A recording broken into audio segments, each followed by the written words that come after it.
And hello everybody, welcome back to Britain Unwrapped. In today's video we're going to be discussing quite a few points. Of course, as you can see there in the title, it does seem as though Keir Starmer has been shredded to pieces in an interview. We're going to be taking a look at that clip. I'm going to give you my reaction with regards to it. And of course, more migrants have died in the English Channel after trying to cross over last night. French authorities have confirmed. So we'll discuss those main subjects, and maybe perhaps we'll discuss some other stuff that's going on up and down the country and in the political sphere. But first, please do hit the like button and subscribe to the channel for more. Your support really does mean a lot to a smaller channel like ours as we look to try and highlight the stuff that's happening in this country that the mainstream media may not actually cover.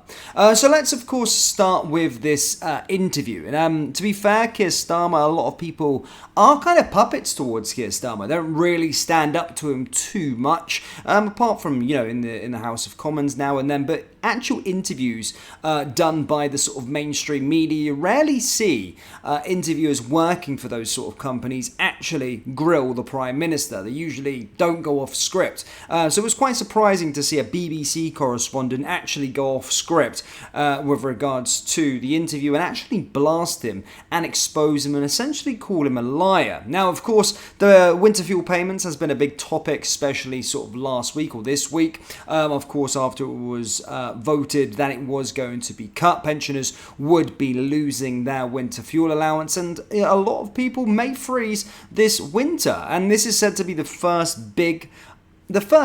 of several decisions that this Labour government are going to be making that could impact this country, and specifically actually pensioners. Now, again, Laura Kuensenberg has interviewed Keir Starmer and basically stopped him in his tracks as he was casting a web of lies and actually called him out, which is very, very good to see. Here is the clip. She walked through the door next door, was to audit the books.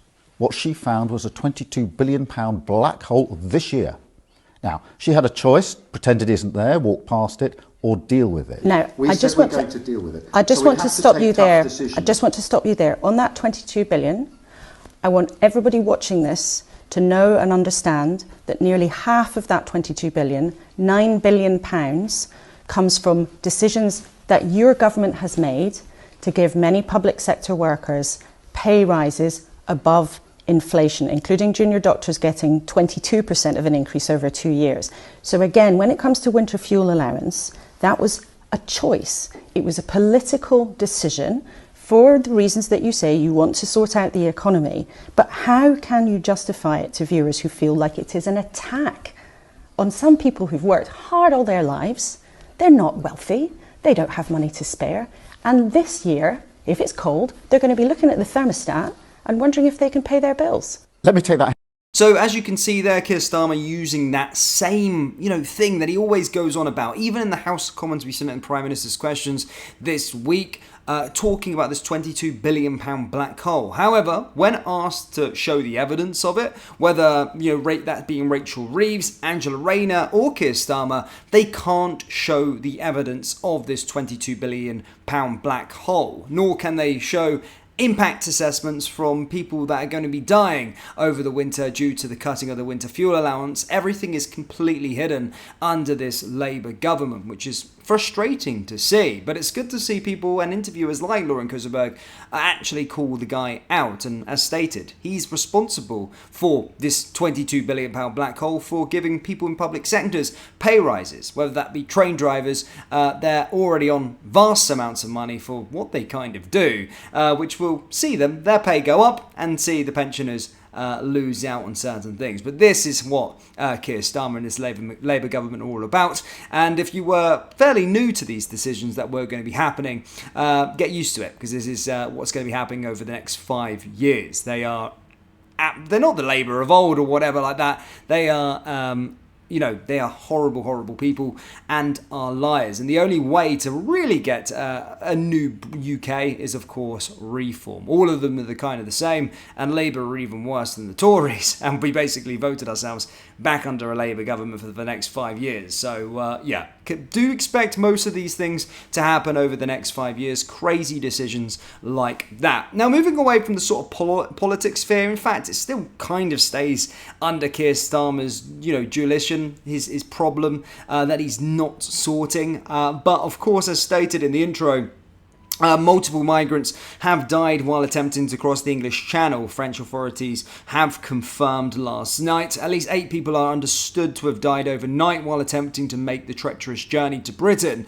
French authorities were called shortly after 1:15 a.m. after being alerted to an incident on a small boat boarded by as many as 50 people. The vessel found itself in difficulty just shortly off the coast of France. And basically, they've said, or a spokesman has said, several migrants lost their lives again in the town of Abluisti, sorry for my pronunciation, while trying to reach Great Britain as a part of the sea crossing at the Channel. A UK government spokesman said, "We can confirm there have been an incident in the Channel involving a small boat in French waters. French authorities are leading the response and investigation. We'll still not be commenting further at this stage." This comes basically after French authorities rescued more than 200 people off the coast of Calais over a 24-hour period between Friday and Saturday night. More than 21,000 people have crossed the English Channel in small boats so far this year. Only 2022 has seen more people making this journey by this point in the calendar year. So far, more than 30 people have died attempting to reach the coast of Britain in 2024 alone, and earlier this month at least 12 people died when a boat loaded with dozens of migrants got into difficulty. A pregnant woman and 6 children were among those killed in the incident on September 3rd, with up to 65 people rescued off the coast of Cap Gris-Nez. Responding to the reports on more migrant deaths in the English Channel, Foreign Secretary David Lammy said, "It's awful, it's a further loss of life." He told the BBC he has been to the National Crime Agency and seen the awful sort of rubber dinghies that people are coming across in the Channel, with many of them of course not able to make it in these contraptions. The government has been discussing how we go after those gangs in cooperation upstream with other European partners. So as stated again, it's all about going after the gangs.